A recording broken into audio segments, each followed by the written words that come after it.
storm had already passed, but the fear in the children's eyes had not. When Ethan Vale opened his door that night, he didn't find travelers or lost souls asking for directions. He found two Apache children, barefoot, shaking, and too afraid to speak. The wind pushed at his back as he stepped outside. Nothing.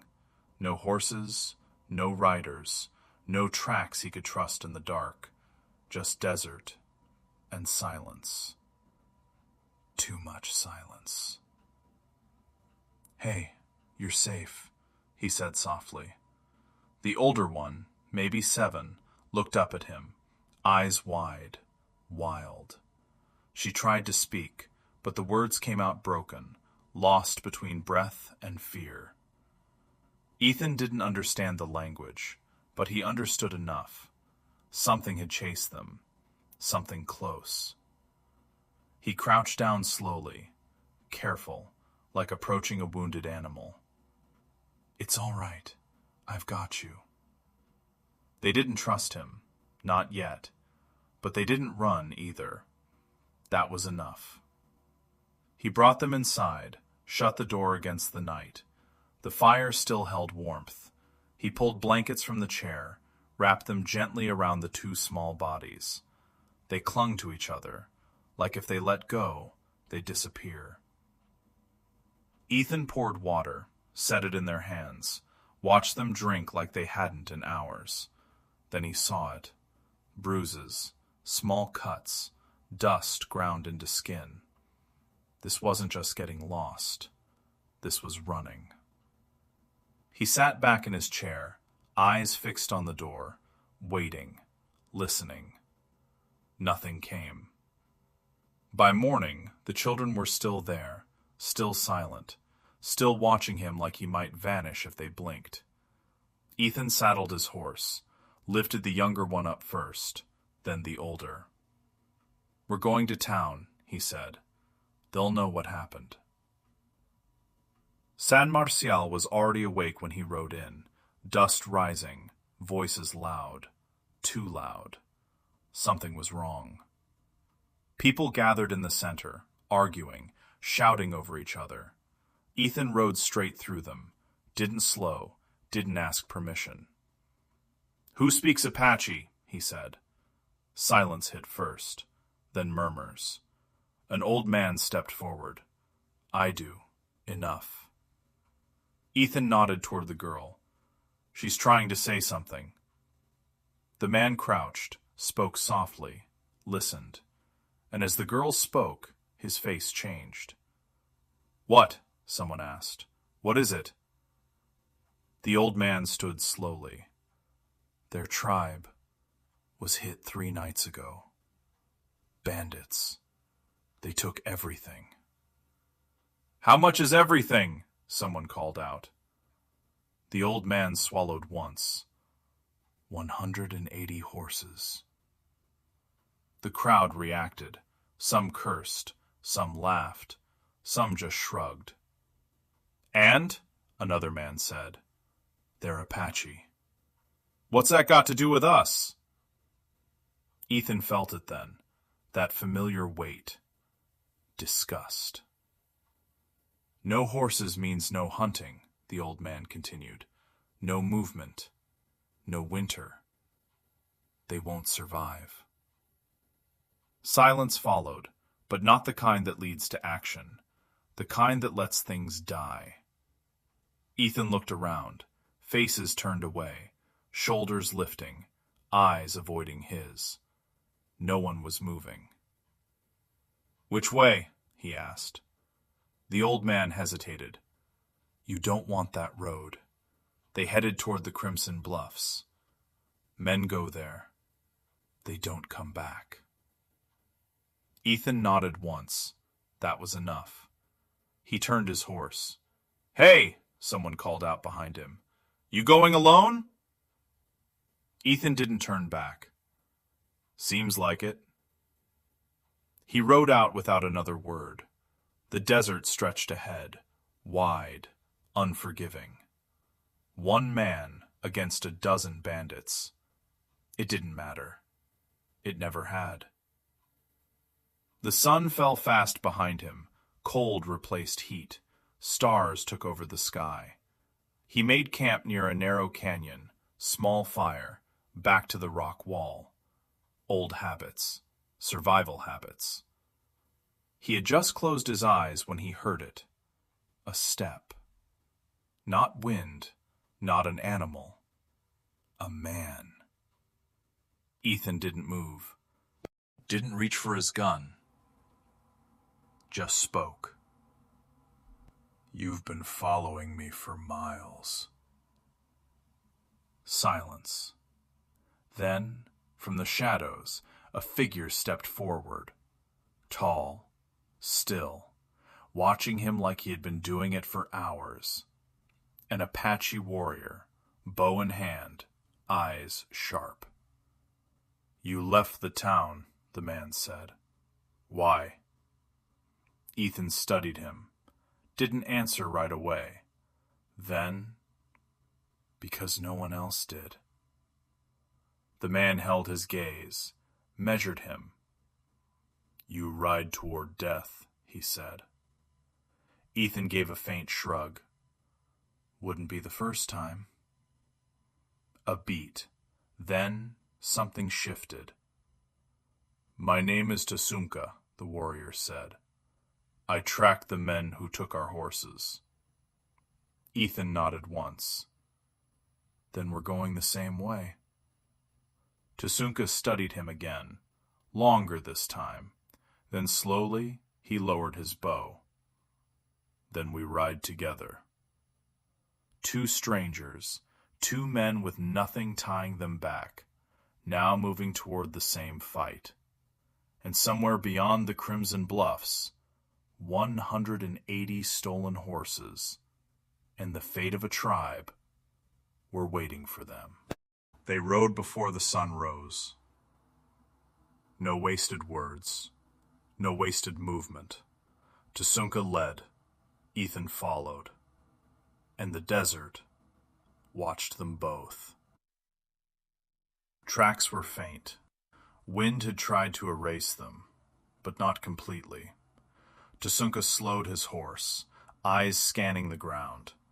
He dismounted, kneeled, touched the dirt. 11 men, he said, driving them hard. 2 days ahead. Ethan looked out across the horizon, nothing but heat and distance. "They're not just stealing horses," he said. "They're moving them somewhere." Tasunka nodded. "To sell, or trade, or worse." Ethan didn't ask what worse meant. He already knew.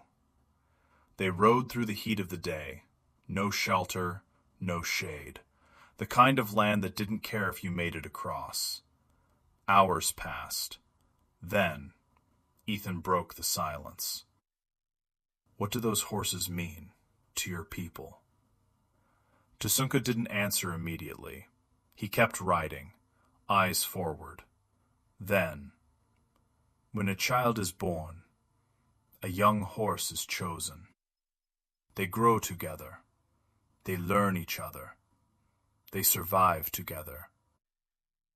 Ethan listened, didn't interrupt. "If the horse is taken," Tasunka continued, "part of that child is taken with it." Silence settled, heavier now. 180 horses, Ethan murmured. "That's not livestock. That's a whole people bleeding." Tasunka glanced at him, just once, and for the first time there was something there. Respect. By late afternoon, the land began to change. Red stone rising from the earth, jagged, sharp. Crimson bluffs. Tasunka raised his hand. They stopped. "Look," he said quietly. Ethan followed his gaze. Smoke, thin, rising in the distance. "Camp," Ethan said. Tasunka nodded. 2 hours. We wait for dark. They hid the horses in a narrow cut between rocks, covered the tracks as best they could, then moved on foot, slow, careful, each step chosen. By the time they reached the ridge, the moon had risen. Silver light spilled across the valley below. Ethan froze. There they were, the horses, dozens upon dozens, packed tight inside a rough corral, restless, uneasy. Around them, the bandits, campfires burning low, men laughing, drinking, unaware. Ethan counted. 1, 2, 3, 10. Tasunka shook his head slightly. 11. Ethan followed his gaze. High above, on a rock ledge, a silhouette, still, watching everything. Guard, Ethan muttered. Good one. They stayed low, studied the layout. One at the rock, one walking the corral, the rest asleep or drunk. Tasunka nodded. They are careless, or confident. Ethan exhaled slowly. Either way, we don't get a second chance. Silence. Then, Tasunka reached into a small pouch, pulled out dried leaves, crushed them between his fingers. A soft, earthy scent filled the air. Our scent, he said, from the river plants. The horses will know it. Ethan nodded, took it, rubbed it into his hands, into his shirt. Strange smell, but steady, grounding. You take the high guard? Ethan asked. Tasunka gave a slight nod. I move like shadow. And you? Ethan looked down at the corral, at the gate, at the way the horses pressed against each other. I open it, and pray they run. Tasunka studied him. You don't sound afraid. Ethan let out a faint breath. I am, but fear doesn't change the outcome. Tasunka considered that. Then, you speak like a man who has already lost something. Ethan didn't answer, didn't need to. They looked at each other. Two men from different worlds, standing on the same edge. When the guard falls, Ethan said, I move. Tasunka nodded. No hesitation, no noise.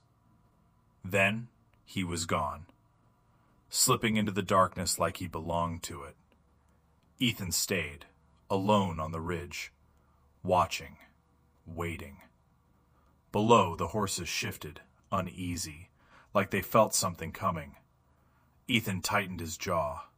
Hold together, just a little longer. Then, the silhouette on the high rock disappeared. Just like that. Ethan moved. Time. Time. Ethan moved fast, but not reckless. Every step placed, every shadow used. The valley floor felt closer than it should, like the land itself was pulling him into it. The guard near the corral kept walking, slow, unaware, rifle hanging loose at his side. Ethan crouched behind a low rock, watched the pattern, counted the steps. 1 pass, 2. There. He picked up a stone, weighed it once, then threw it hard into the dark on the far side. The sound cracked against the rocks, dry, sharp.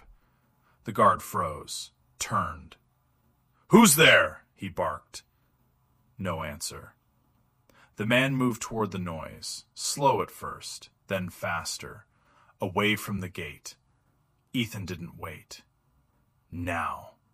He slipped out from cover, crossed the open ground, every second loud in his ears. The horses saw him, heads lifting, ears turning. A few shifted nervously, but didn't panic. The scent was working. Good. He reached the gate, hands already moving. The rope was thick, knotted tight. Too tight. "Come on," he muttered, fingers working fast, but careful. Behind him, footsteps. The guard was coming back. Too soon. Ethan pulled harder. The rope bit into his skin. Still wouldn't give. Then, "Hey!" Ethan turned, just enough. The guard stood 10 paces away, rifle lifting. No more time. Ethan yanked, hard. The knot snapped loose. The gate swung open. And everything broke at once. "Go!" Ethan shouted, clapping his hands hard.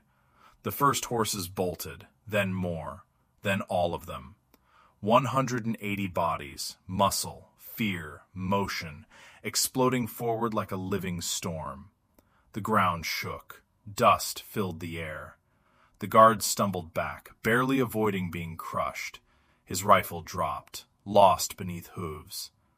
"Wake up!" he screamed. "They're loose!" The camp erupted. Men shouting, tents tearing open, boots hitting dirt. But it was already too late. The herd poured through the gap, flooding toward the valley exit. Ethan ran with them, guiding, pushing, shouting. "East! Go east!" He felt it then. A sharp blow to his shoulder. Pain exploded through him. He hit the ground hard, rolled, dust filling his mouth. Vision blurred, sound muffled. Then a shadow fell over him. The guard, recovered, angry. "Not so fast!" The man lunged, fist raised. And then he was gone, knocked sideways. To Sunka. He moved like a strike, clean, precise. The two men crashed into the dirt, fighting. No wasted motion, no hesitation. Ethan pushed himself up, shoulders screaming. "To Sunka! Go!" the warrior snapped. "Guide them!" The herd was already pulling away, breaking toward the canyon.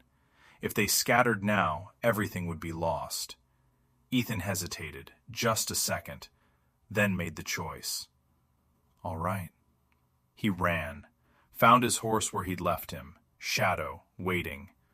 "Let's go," he said, pulling himself into the saddle. Pain shot through his shoulder. He ignored it, spurred forward. He rode hard, cutting to the front of the herd, turning them, keeping them together. Behind him, shouting, gunfire, chaos. But he didn't look back. He couldn't. The canyon swallowed them, narrow, dark, safe for now. Hours passed, or maybe minutes. Time lost meaning. The herd slowed near a river, water glinting under early light. Horses collapsing into drink, breathing heavy, alive. Ethan slid from the saddle, nearly fell. His shoulder throbbed, deep. But he didn't feel it. Not yet. He looked back, toward the canyon. Empty. Too empty. Then a shape appeared, far off, moving. Rider, coming fast. Ethan's hand moved instinctively, gun half drawn. Then the figure came into light. Tsunka, alive. Ethan let out a breath he didn't know he was holding. "You made it." Tsunka rode up, dismounted, blood at his lip, cut along his brow, but standing. "They will not follow," he said. "No horses, no speed." Ethan gave a faint smile. "Then we did it." Tsunka looked out over the herd. 180 lives returned. "For them," he said, "everything." Silence settled between them. Different now. Not strangers. Not allies. Something closer. Brothers. Ethan sat down near the river, finally letting the pain hit. Tsunka crouched beside him, examined the shoulder. "Bad," he said. "Not broken." He reached into his pouch, pulled out crushed leaves, pressed them into the wound. The sting was sharp, then cooling. "Your people's medicine?" Ethan asked. Tasunka nodded. Our way. Ethan exhaled slowly. Guess I owe you one. Tasunka shook his head. No, we owe each other. The river moved quietly beside them, and for the first time since this began, there was no danger. Only the road ahead. And somewhere beyond it, a tribe still waiting, not knowing yet that everything had just been given back to them. They reached the valley at sunset. The land changed before they saw it. The air felt different, warmer, alive. Then, voices. Children first, running, shouting. Horses! The word carried across the valley like fire. Everything stopped. Then everything moved. People rushed from the tents, men, women, elders, all of them running toward the herd. Ethan slowed his horse, watched it happen. A child broke from the crowd, ran straight to one of the horses, threw both arms around its neck, crying, laughing at the same time. Others followed, each one finding something they had lost. Not animals. Family. Ethan swallowed hard. He had seen a lot in his life. Loss, violence, silence. But this was something else. Hope. Coming back to life. Tasunka dismounted, walked forward into his people. They greeted him not with cheers, but with hands, touching his shoulders, his face, making sure he was real. Then, an old man stepped forward, slow, measured, the weight of years in every movement. The chief. He looked at Tasunka first, spoke in their language, low, grave. Tasunka answered, brief, respectful. Then the chief turned to Ethan. Silence fell. Not hostile, not welcoming. Uncertain. Ethan stepped down from his horse, didn't reach for his weapon, didn't speak first. Just stood, still. The chief studied him, deep, like he was looking for something beneath the surface. Why? The old man finally asked. One word, nothing more. Ethan took a slow breath, because anything else would have sounded like a lie. Because no one else would, he said, and I know what that feels like. Silence. The chief didn't respond, not right away. Then he gave a small nod. Not approval, not yet, but not rejection.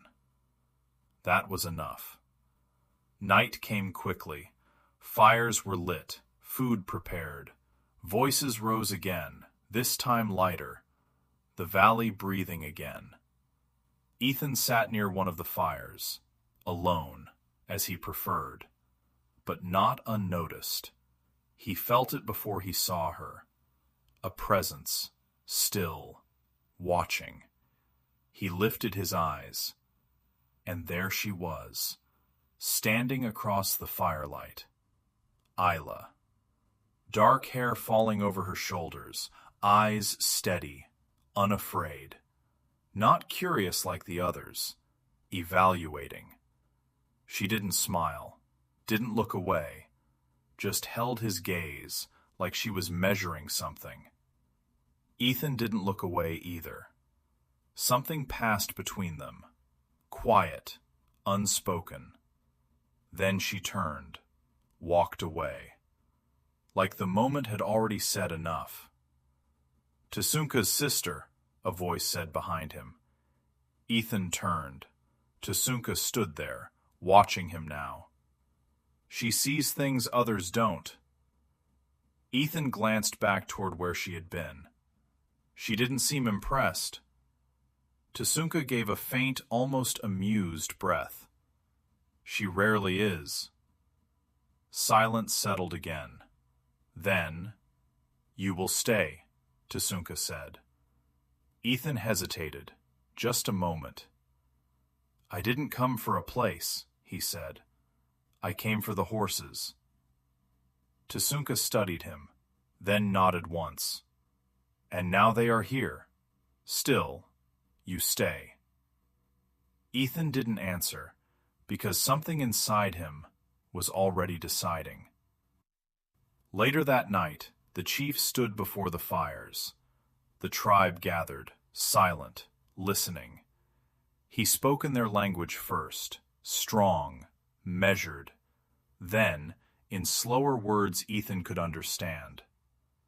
This man walked into danger that was not his, and returned what we had lost. Ethan kept his head slightly lowered. Respect, but his eyes lifted, just once, toward Isla. She was watching again, this time different. Not questioning, considering. The chief raised his staff slightly. "Our people do not forget actions like this, and we do not give thanks lightly."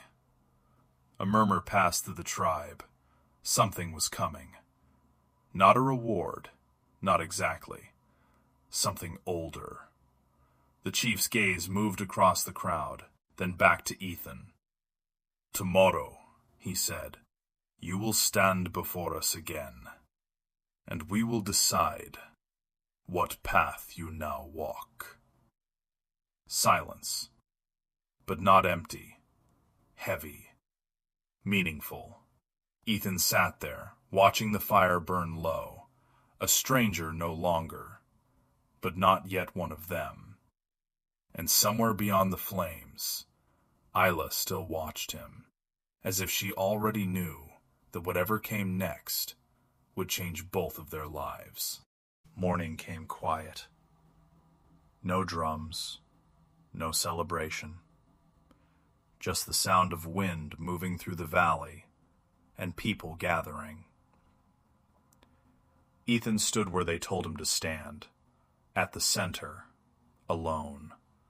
Not as a guest, not as a hero, as a man being judged.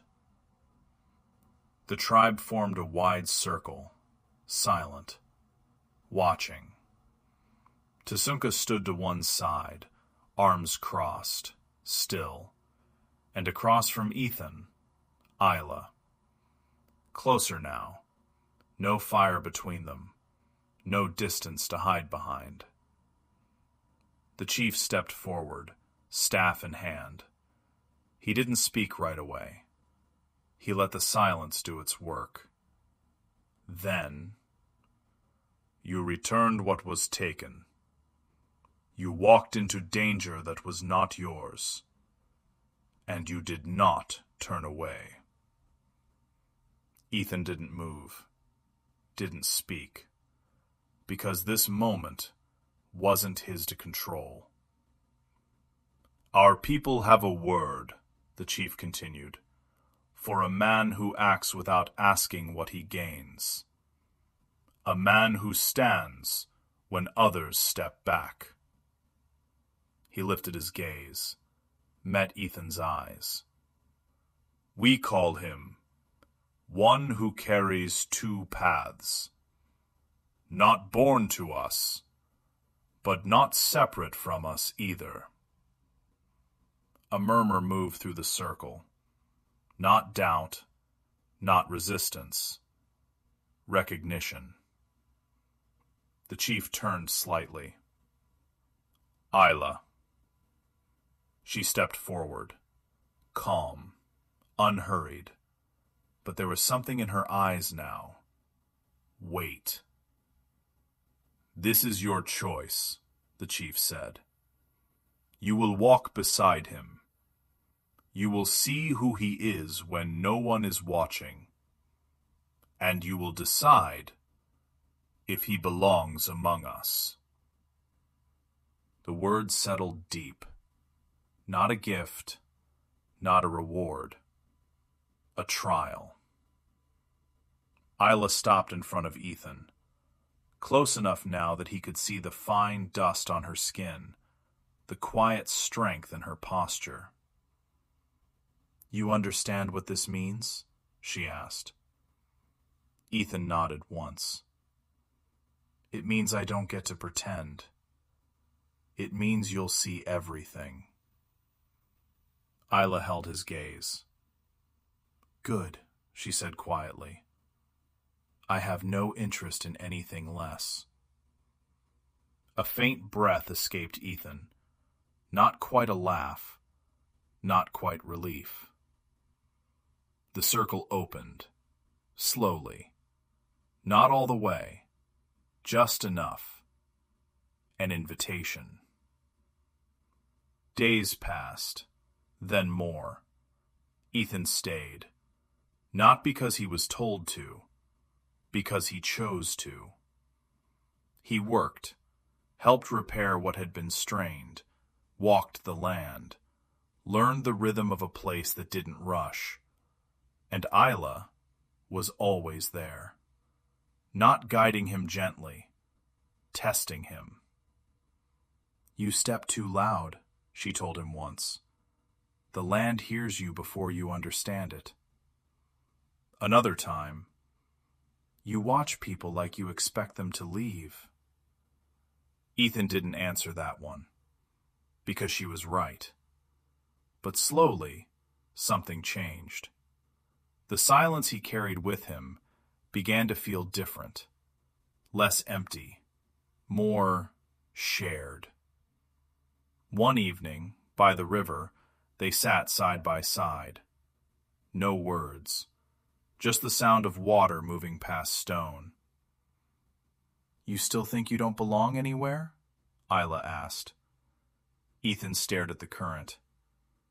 "I've spent most of my life not staying long enough to find out." Isla turned her head slightly. "Then stay," she said. Simple words, but they landed heavier than anything else. Ethan looked at her. Really looked this time. "You're not asking me to prove anything anymore," he said. Isla shook her head slightly. "No. I'm asking you to choose."